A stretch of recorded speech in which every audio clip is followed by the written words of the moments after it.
Dzisiaj trochę urban hiking. Wczoraj było dużo przewyższeń, niespodzianka. No i zabiwakowałam w ostatnim możliwym miejscu przed miastem, przed Michotici. I tam spotkałam się z Trail Angelem Dinko, który przetrzymywał moją paczkę, którą moja mama wysłała z Polski do Matyi, do Zagrzebia. I Matyja wysłał tutaj właśnie do Matuli tą paczkę i mam nową koszulkę pustynną Kwarka, taką samą jak na CDT i PCT, która w tej straszliwie tropikalnej pogodzie już się lepiej sprawdza, bo już dziś jest bardzo parno znowu no i gorąco i tak jest mi w niej jednak bardziej komfortowo. Na razie rękawy podwinięte, bo pochmurno. Mam nową chustkę, większą, bo ta w kratkę nie zasłaniała mi o zachodzie słońca twarzy i poświeciło mi na szyję. I teraz będzie taki już bardziej bezdrzewny przez jakiś czas teren, więc będzie mi w tym lepiej.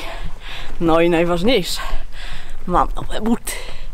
Nie wiem, czy widzicie, ale w każdym razie pozbyłam się Olympusów. Co za szczęście, za okropne buty. Ultra Olympus katastrofa. Wróciłam do Lone Peaków. Lone Peaki 4.0, które miałam jeszcze w szafie na specjalną okazję. Chciałam je zachować na specjalną okazję, ale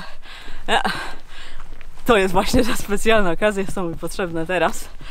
Więc udało się wymienić obuwie, więc od razu moje stopy lepiej się czują.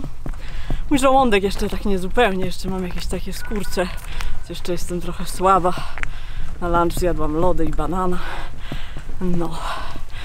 Okropnie się chodzi drogami w Chorwacji, bo tutaj w ogóle nie ma chodników. Czy są jakieś skraweczki, ale tak to w ogóle nie, a kierowcy to nie za specjalnie się przejmują pieszymi. No więc zaraz będę w lesie, będzie lepiej.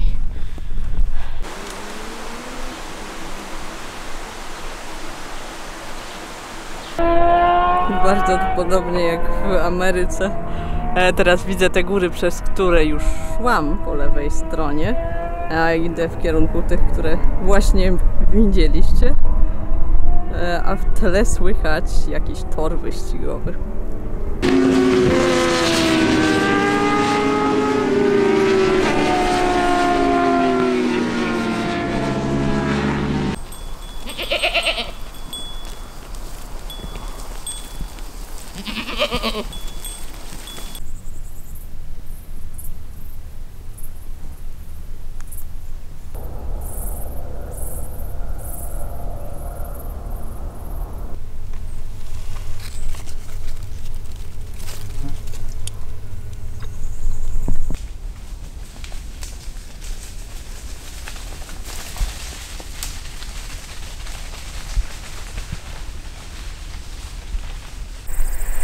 Zaczęło się dziś nawet nieźle, od przyjemnego asfaltu w dół, szybciutko, ale niestety już się popsuło. Teraz 2 km przez wysoką trawę, jest rosa, jest mokro. Nie ma za bardzo jak po tym iść, bo wszystko zryły dziki. No tak wymyślili, że tak mamy iść. Tamten odcinek był kompletnie bezsensowny. Chyba się ktoś pomylił albo chciał się popisać, że umie robić cross country routes. Zawróciłam stamtąd i nie byłam jedyna. Okazało się, że jak tylko zawróciłam i zaczęłam szukać sensownej drogi z powrotem, to znalazłam ścieżkę wydeptaną przez wszystkich tych, którzy też zawrócili z tego miejsca. Okazało się, że 600 metrów dalej jest normalny pieszy szlak, który dołącza na górze do tej właśnie bezszlakowej, zrytej przez dziki krzakingowej trasy. Tu właśnie jest strzałka na Tuchowicz i tam jest szlak w górę. Zgłoszę to chłopakom, żeby to zmienili, bo to jest kompletnie bez sensu.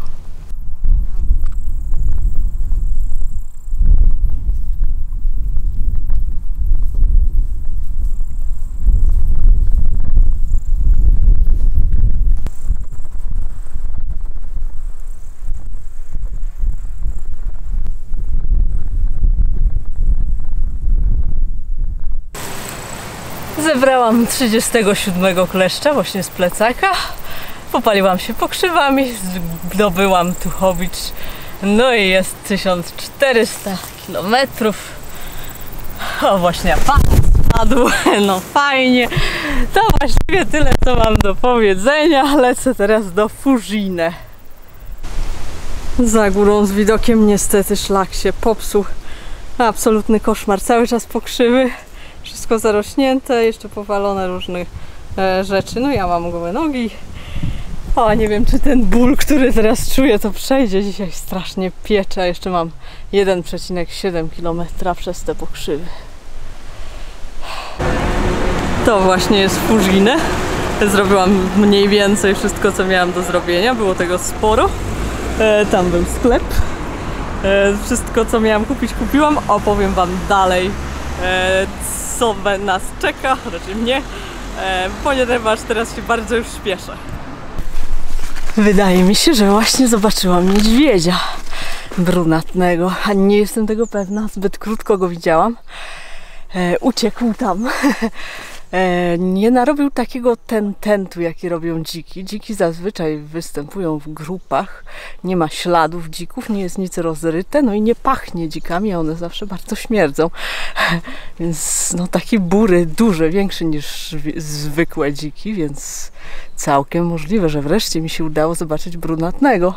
To by był mój 44. niedźwiedź, ale pierwszy brunatny. A uciekł dokładnie tak samo jak Baribale. No, fajnie, fajnie. Cieszę się.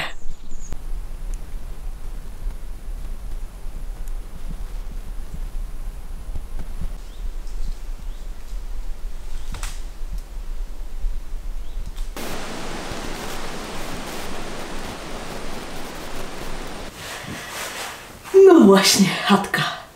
Idealnie mi dzisiaj spasowała. Doskonale się trafiło, nocleg pod dachem. W obliczu tego niedźwiedzia, który tutaj grasuje, tym lepiej, chociaż raczej nie polowałby na moje jedzenie, zważywszy na to, jak szybko uciekł. Ale chatka fajna, na strychu jest miejsce do spania, jest niezbyt szczelne, są ściany, więc obawiam się, że myszy mogą tu wchodzić, chociaż nie widać żadnych śladów po myszach. Na wszelki wypadek powiesiłam plecak pod sufitem. Chyba nie powinny tam się żadne myszy dostać. Chatka przytulna, żywego ducha oczywiście. 3 dni temu byli tutaj Niemcy wędrujący w Via Dinarica, bo jest księga gości. Stąd to właśnie wiem.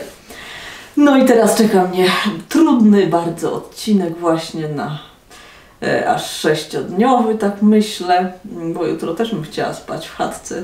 Ona tylko jest 29 km stąd, ale no mam tak ciężki ten plecor z tą ilością jedzenia, za dużo chyba mam tego jedzenia. No a największy problem to woda. Jutro będzie woda przy tej chatce, ale potem będzie 40 km bez wody, a potem właśnie jest 68 km bez wody, albo 66. No w każdym razie, no i to jest, dla mnie to jest nie do zrobienia. Ja nie jestem w stanie nieść 10-12 litrów wody na 2 dni.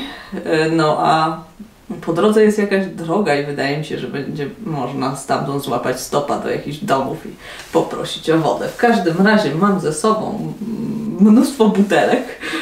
One tutaj wszystkie leżą. W jednej mam lemoniadę, którą przywlokłam tutaj ze wsi. No i jeszcze mam wiaderko. To jest moja dzisiejsza najlepsza inwestycja. Kilogram jogurtu i takie wiaderko, które pozwoli mi czerpać wodę ze studni, ponieważ będą po drodze różne takie sezonowe studnie, w których jest woda i to są jedyne źródła wody, ale trzeba mieć do nich wiaderko. No więc właśnie mam wiaderko, mam też sznurek, więc będzie dobrze. A tutaj akurat jest zrobiony nowy kranik, więc nie trzeba było czerpać wody ze studni. No to idę na mój stryszek i dobranoc.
Dobrnęłam już tutaj po ciemku, biwaczek za ruiną, no a tutaj jest studnia.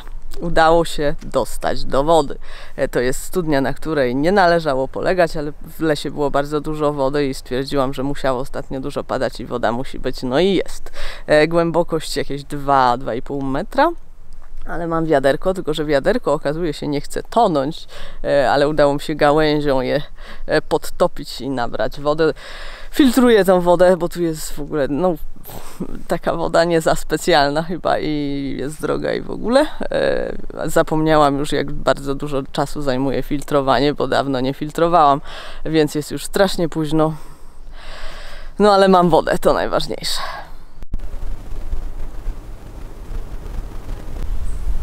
Kolejna chatka, do której nie miałam szans dojść. Nie jest taka przyjemna jak ta poprzednia, ale ma drewniane prycze, więc w sumie jest ok.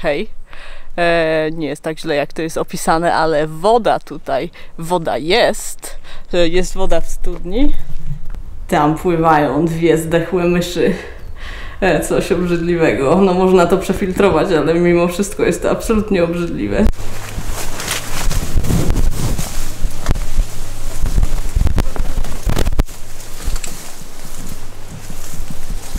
Tak, poprowadzili jakimiś w ogóle nieoznakowanymi ścieżkami zwierzęcymi. Nie wiem w ogóle jak stąd zejdę, bo teraz mam przez jakiś czas iść do drogi gdzieś tam. Na szczęście jest ślad oprócz na Gathuka jest też na mapach CZ. Tu w dawnych czasach był jakiś szlak, ale już nie ma po nim śladu. Ale mapy CZ są dokładne, więc jestem w stanie się zlokalizować i jakoś podążać. No. Ale oczywiście idzie to wolno i to tylko z powodu tego widoczku się tu wtaszczyłam. Nikt raczej tędy nie chodzi, może jednej osoby ślady jestem w stanie rozpoznać po zgniecionych roślinach, a reszta pewnie poszła drogą naokoło.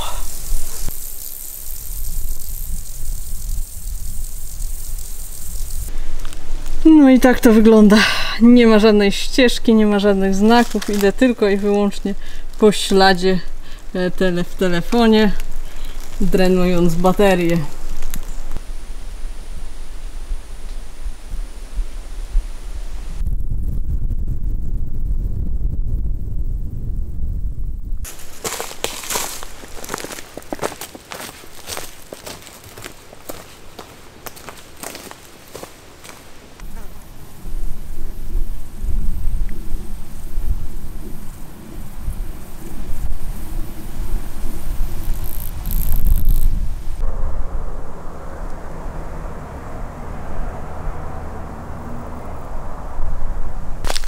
Wczorajszy dzień był bardzo trudny.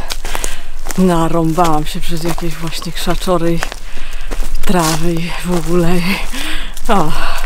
A dziś jest troszeczkę lepiej. Spałam na fajnej przełęczy, słysząc szum samochodów. To jest to, co hikerzy lubią. A teraz idę szlakiem, który o dziwo jest zupełnie przyzwoity. I właśnie widziałam drugiego niedźwiedzia. Ten to 100%, widziałam go długo, jak uciekał pod górkę. Był trochę mniejszy niż ten poprzedni. Robił identyczny hałas, więc ten poprzedni na pewno też był niedźwiedziem. No super, super. Tu była taka mała błotniska, ta sadzawka, w której pewnie się właśnie kąpał.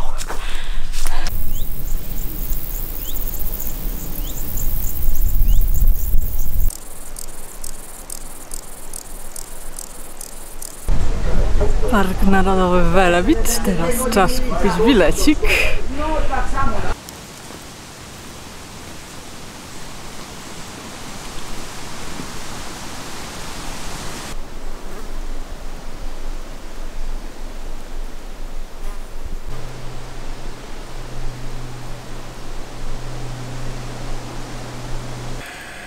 Tysiąc 1500 kilometrów. Troszkę przegapiłam, delikatnie mówiąc, bo było ono 5 kilometrów temu, ale to było u podnóża podejścia. Zaangażowałam się w podejście, no i zapomniałam, ale nie szkodzi, tu jest tak ładnie i tak przyjemnie, że jest to idealne miejsce. Zobaczcie, że ścieżka jest na tyle szeroka, że cała liczba się na niej mieści.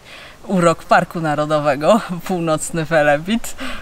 Najbardziej znane chyba miejsce takie górskie w Chorwacji. Spotkałam dzisiaj aż już 7 ludzi, po prostu dzikie tłumy jak na Chorwację. Więc jest ok. Teraz powinno przez chwilę być przyjemnie i normalnie, jak na normalnym szlaku. I właśnie spotkałam 2 ludzi. Wszyscy są na jednodniówkach, nie ma żadnych hikerów na razie z plecakami. Ale spotkałam gościa, który znał szlak chorwacki długodystansowy i wiedział, o co chodzi, dlaczego robię tą liczbę i co to w ogóle jest. Więc fajnie. Cieszę się, że ktoś o nim jeszcze słyszał. Mówił, że więcej obcokrajowców zna szlak niż Chorwatów. I faktycznie chyba tak jest, bo w Chorwacji w ogóle nie wiedzą, o co chodzi, jak mówię, że wędruję tym szlakiem, ale oczywiście wiedzą, jak opowiadam, że z Iloka do Prevlaki. No to do Prevlaki jeszcze trochę ponad 600 km.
Listen to mali shabacha.nl. You actually have a bag. Jak widzicie, jest impreza. Wiedziałam, gdzie wylądować na wieczór. Do cienia. Jestem w takiej uroczej, kamiennej chatce i spotkałam grupę chłopaków, którzy mają za dużo jedzenia i teraz będzie uczta. Mam w życiu szczęście, zawsze to mówię.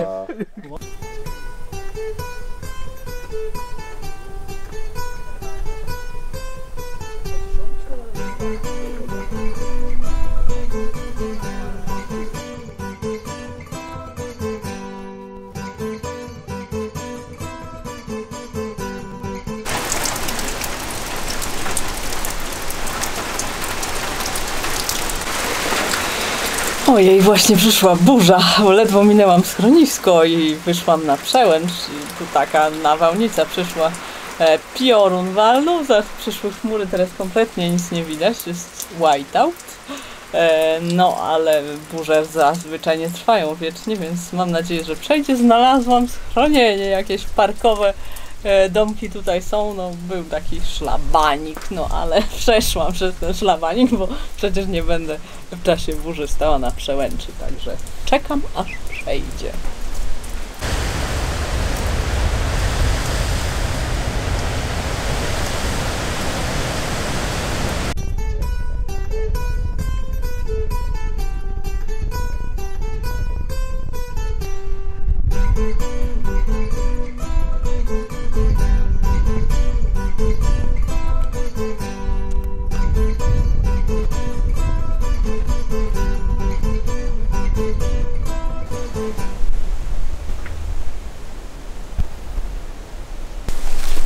Ale się ładny wieczór zrobił, widok na morze, wiatr się uspokoił.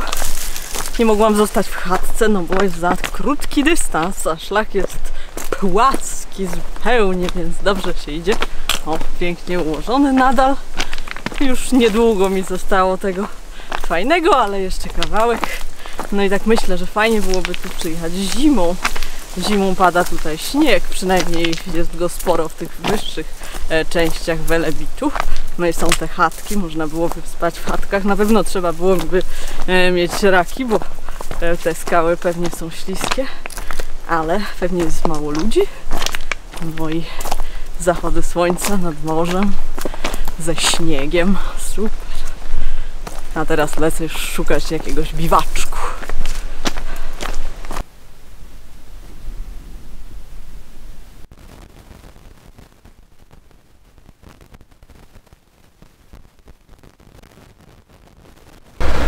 Półtorej godziny czekałam, zanim ktoś mnie zabrał do miasteczka Karlovac. To pierwszy raz, kiedy właśnie muszę łapać stopa do miasta, żeby zrobić zakupy na następne 3, miejmy nadzieję, dni, może 4. To jest właśnie sklep. Tu jest miasteczko, kemping chyba. Połowa ludzi tutaj jest w ogóle z Polski, no a druga połowa chyba z Czech. No wiadomo, Niemcy, Austriacy i tak dalej. Przyjemne miejsce, piękne góry, zjazd z serpentyną był fenomenalny, a teraz idę łapać stopa z powrotem. Naładowałam baterię w aptece, tak jak to zwykle w Chorwacji robię. Udało mi się kupić baterię do czołówki na stacji benzynowej, także jestem obsprawiona, lecę dalej.